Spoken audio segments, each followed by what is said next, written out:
Assalamualaikum warahmatullahi wabarakatuh. Selamat pagi anak-anak, bagaimana kabarnya hari ini?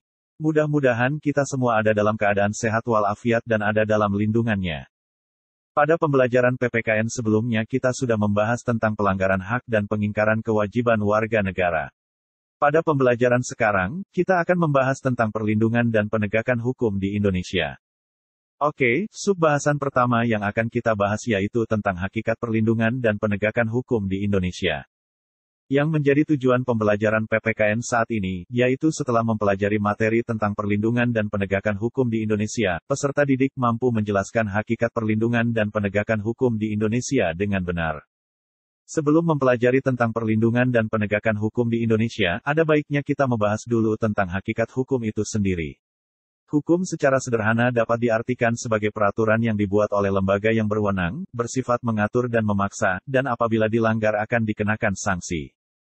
Hukum memiliki beberapa unsur dan sifat yang melekat. Sifat dari hukum adalah mengatur dan memaksa. Adapun unsur dari hukum adalah sebagai berikut. 1.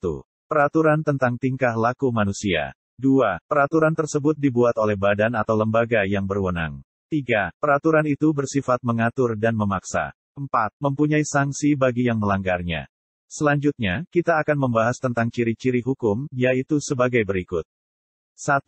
Peraturan mengenai tingkah laku manusia dalam pergaulan bermasyarakat, berbangsa, dan bernegara.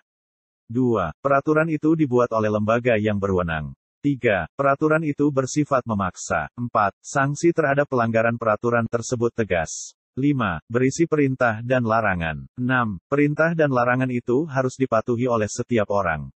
Selanjutnya, tujuan hukum dibuat di antaranya adalah untuk menciptakan ketertiban, keadilan, ketentraman, dan kesejahteraan di masyarakat. Perlindungan hukum merupakan upaya pemerintah untuk menjamin adanya kepastian hukum serta memberi perlindungan kepada warganya agar hak-haknya sebagai seorang warga negara tidak dilanggar, dan bagi yang melanggarnya akan dikenakan sanksi sesuai peraturan yang berlaku. Dengan demikian, suatu perlindungan dapat dikatakan sebagai perlindungan hukum apabila mengandung unsur-unsur sebagai berikut. 1. Adanya perlindungan dari pemerintah kepada warganya. 2. Jaminan kepastian hukum. 3. Berkaitan dengan hak-hak warga negara. 4. Adanya sanksi hukuman bagi pihak yang melanggarnya. Hukum dapat secara efektif menjalankan fungsinya untuk melindungi kepentingan manusia apabila ditegakkan. Dengan kata lain, perlindungan hukum dapat terwujud apabila proses penegakan hukum dilaksanakan. Proses penegakan hukum merupakan salah satu upaya untuk menjadikan hukum sebagai pedoman dalam setiap perilaku masyarakat maupun aparat atau lembaga penegak hukum. Dengan kata lain, penegakan hukum merupakan upaya untuk melaksanakan ketentuan-ketentuan hukum dalam berbagai macam bidang kehidupan.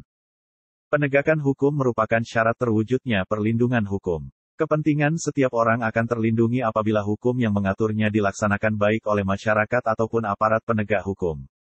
Misalnya, perlindungan hukum konsumen akan terwujud apabila Undang-Undang Perlindungan Konsumen dilaksanakan, hak cipta yang dimiliki oleh seseorang juga akan terlindungi apabila ketentuan mengenai hak cipta juga dilaksanakan. Begitu pula dengan kehidupan di sekolah, keluarga dan masyarakat akan tertib, aman dan tenteram apabila norma-norma berlaku di lingkungan tersebut dilaksanakan. Perlindungan dan penegakan hukum sangat penting dilakukan karena dapat mewujudkan hal-hal berikut ini. 1.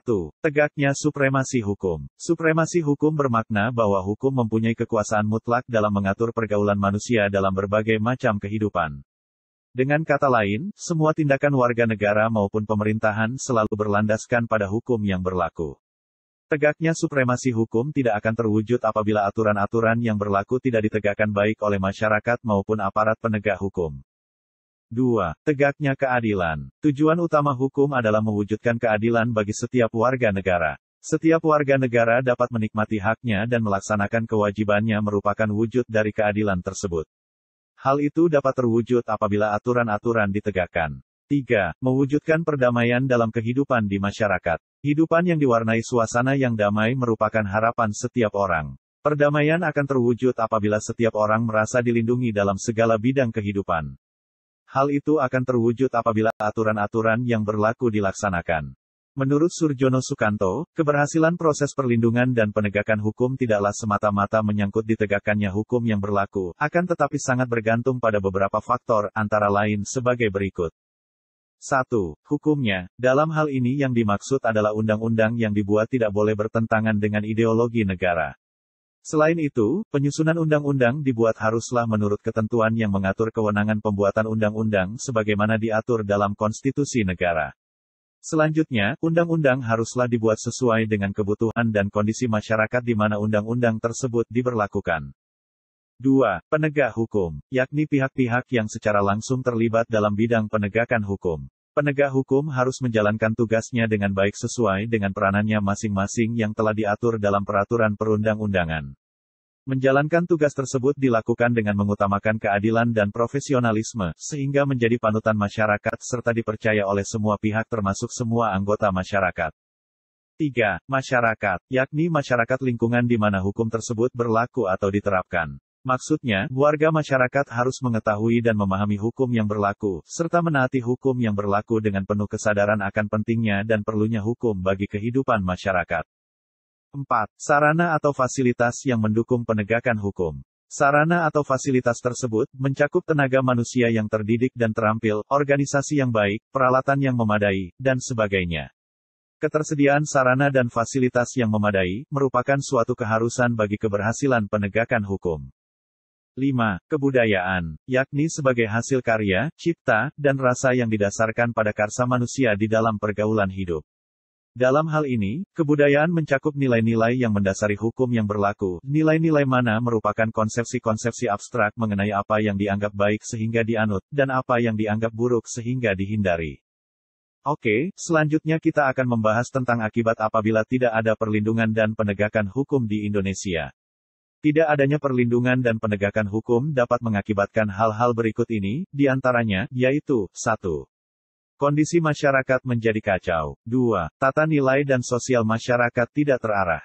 3. Tingginya tingkat kejahatan atau kriminalitas. 4.